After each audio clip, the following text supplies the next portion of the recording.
O que é ser um ninja? O que são as vilas que os ninjas protegem? Quais seus propósitos? Nesse vídeo eu vou falar sobre uma das maiores questões que assolam o universo de Naruto e que pra mim é o melhor conceito de Naruto. Tudo começa na Era dos Estados Combatentes, uma era que todos os clãs lutavam entre si numa grande guerra tribal. Eram tempos sombrios, a expectativa de vida era muito baixa e muitas crianças morriam em campo de batalha. É nesse contexto que Hashirama e Madara viveram, um do clã Senju e o outro do clã Uchiha, os clãs mais fortes.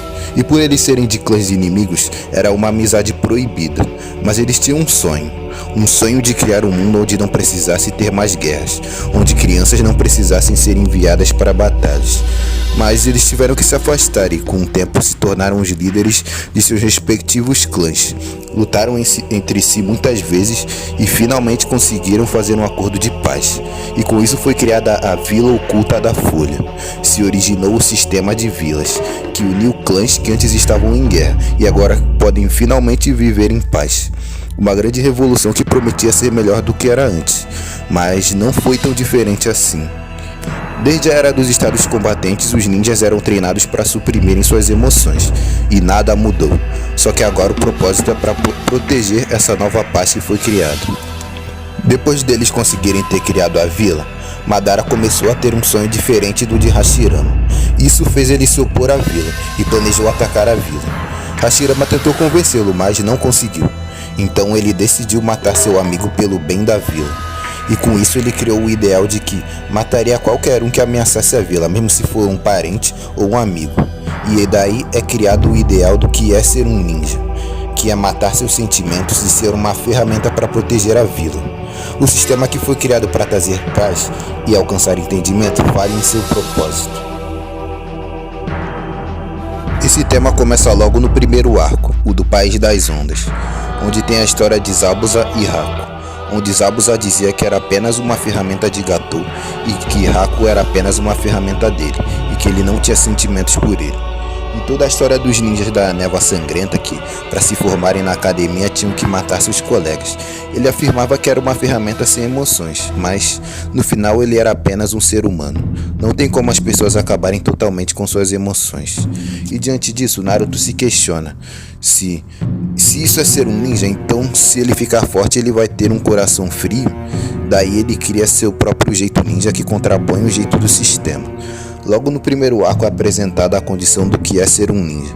Isso não é apenas uma questão só desse arco, uma coisa isolada que só os Zabuza pensou. Não, é uma questão que é considerada normal pela sociedade de todas as vilas e que abrange a história inteira da obra. E tem diversos exemplos de tramas que falam sobre essa questão. E de todas que falam sobre isso, existe uma em específico que representa tudo isso perfeitamente, mas vou deixar essa para o final. O primeiro desses exemplos é um que poucos perceberiam que faz parte dessa trama, que é a questão dos Jinchurikis. O conceito dos Jinchurikis começou quando Hashirama distribuiu as bijus para todas as nações, como forma de criar um equilíbrio de poder bélico, com as bijus funcionando como se fossem ogivas nucleares na Guerra Fria entre as vilas. E para isso, as vilas selam essas bijus dentro de uma pessoa, e ela vira o seu Jinchuriki. E é aí que tá a questão da condição ninja. A vila tira todo o direito da pessoa ter uma vida normal e transforma ela numa arma de guerra, numa ferramenta para os propósitos da vila, coisa que aconteceu com o próprio protagonista. Minato decidiu selar a raposa dentro do Naruto para salvar a vila, com a justificativa de que eles são ninjas. E é interessante que isso mostra que até os personagens que a gente considera bonzinho acreditaram e concordavam com isso. Inclusive quem criou isso foi o Hashirama, que todos consideram bom. E dessa parte dos Jinchurikis tem a história do Yashamaru e Gaara. No começo nós pensamos que Yashamaru era mau e que odiava Gaara, mas na verdade ele estava apenas cumprindo uma missão. Missão essa que era um experimento para ver se o Gaara iria se descontrolar. Um experimento que desumanizou Gaara, fazendo ele de cobaia para um teste, e desumanizou Yashamaru, fazendo ele criar mentiras e ser uma pessoa que ele não é para cumprir os propósitos da vila. Outro exemplo é a questão dos Hyugas e da morte de Hisashi. A opressão da família principal contra a secundária é um exemplo de usar os outros como ferramentas, e a morte do Hisashi exemplifica essa questão de sacrifícios para parar guerras. Diante da ameaça da Vila da Nuvem de criar uma guerra por ter perdido um ninja que quebrou o acordo de paz e exigirem outra morte, a aldeia da Folha decide fazer Hisashi de sacrifício para evitar uma guerra. Esse é o modo de agir do sistema ninja, prefere sacrificar um por vários.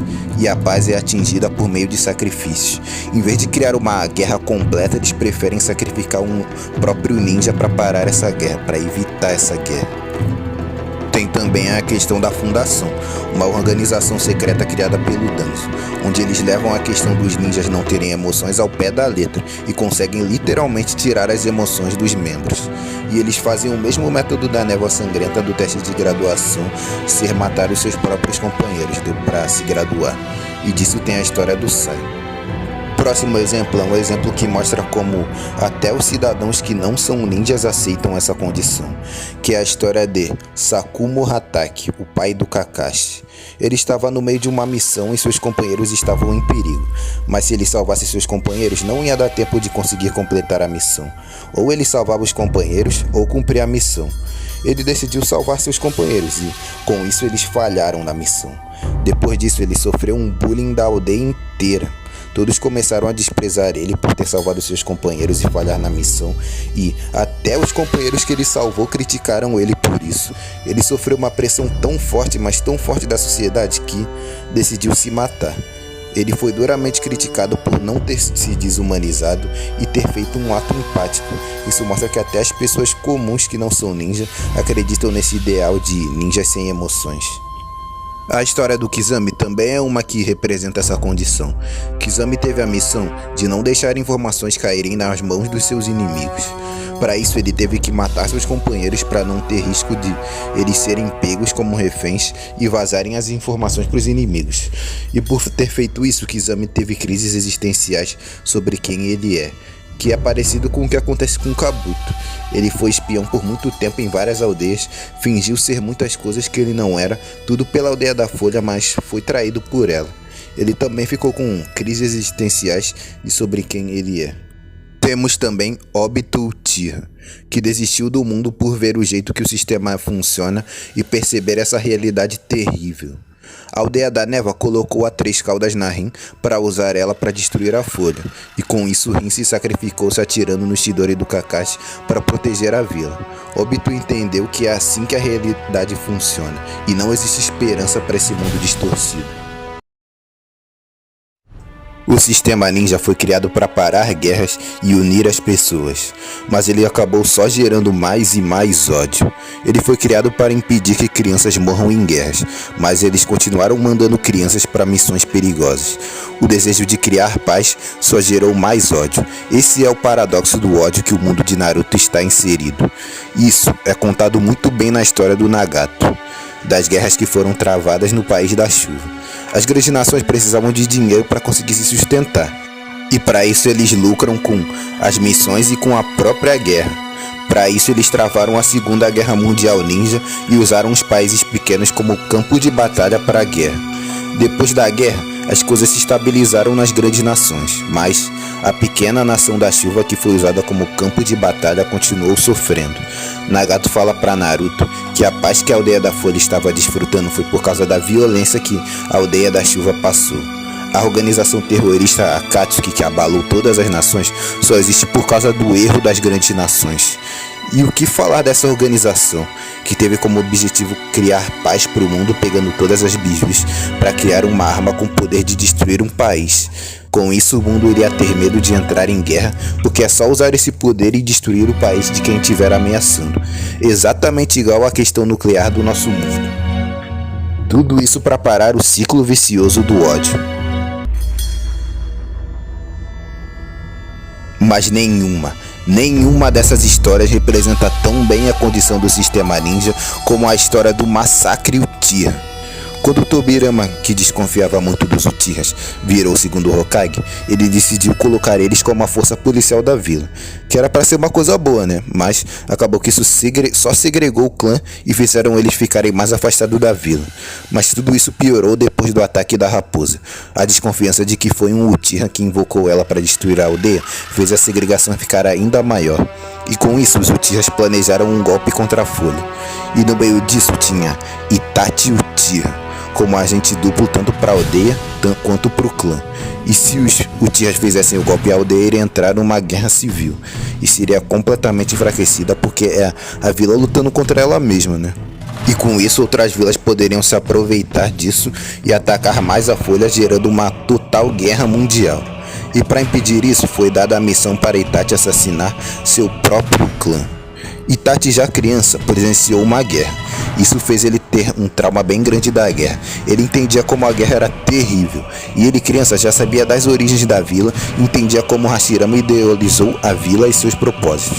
Com 7 anos ele pensava como um Hokage. E por isso ele decide matar seu próprio clã. Então ele matou seus sentimentos, cortou seus laços, matou sua própria família e com isso a paz continuou na aldeia. Itachi se fez de renegado, criou mentiras de que matou seu clã por crueldade e se fingiu de traidor da vila. Mas por baixo dos panos foi tudo pela vila. E ele manipulou Sasuke para ele ter ódio dele e se vingar como sendo um herói que vingou o clã. Ele se desumanizou completamente, destruiu a própria vida, se fingiu de traidor e mesmo depois de morto ele continuou protegendo a vila. Mesmo sendo usado pela vila, ele teve orgulho de ser um ninja da Folha. Itachi foi o ninja perfeito.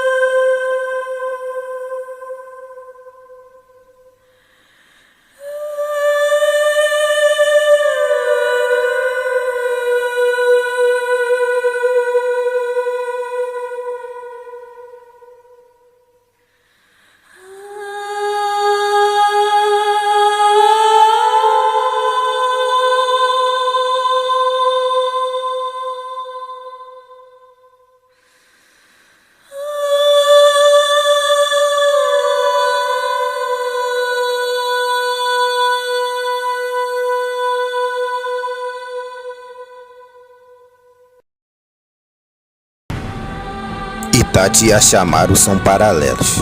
Os dois contaram mentiras e criaram uma personalidade falsa pela missão. Nós espectadores acreditamos, mas depois foi revelado que eles estavam mentindo para cumprir suas missões. Eles dois têm esse paralelo, coisa que quase ninguém deve ter notado. A história do Massacre Uchiha é o microcosmo perfeito que exemplifica o problema recorrente em todo o mundo ninja. O medo de acontecer uma nova guerra faz os ninjas fazerem os atos mais cruéis para impedir essa guerra, os atos mais questionáveis, até fazer uma situação análoga à guerra para parar a guerra. Itachi fez o que Hashirama fez num nível muito maior. Que o Massacre Uchiha é o evento perfeito da hipocrisia do sistema ninja, consequentemente Sasuke é a vítima perfeita. Quase todos os vilões são vítimas do mundo ninja, mas Sasuke passa de ser apenas uma vítima e vira a personificação do ódio gerado por esse sistema falho, a representação do quão quebrado e corrompido as pessoas se tornam por causa desse sistema distorcido. Naruto tentar converter Sasuke não é só um amigo tentando salvar outro amigo, é um desafio que vai provar que se os humanos podem entender uns aos outros ou não, e alcançar a paz pela cooperação e não sacrifício. O grande vilão de Naruto é nada mais nada menos do que o próprio sistema ninja que gera esses vilões, que na verdade são as vítimas desse mundo cruel. A história inteira de Naruto pode ser resumida em a grande luta dos ideais de manutenção dos laços e compreensão mútua contra os ideais distorcidos de paz do sistema ninja e o ódio gerado por ele.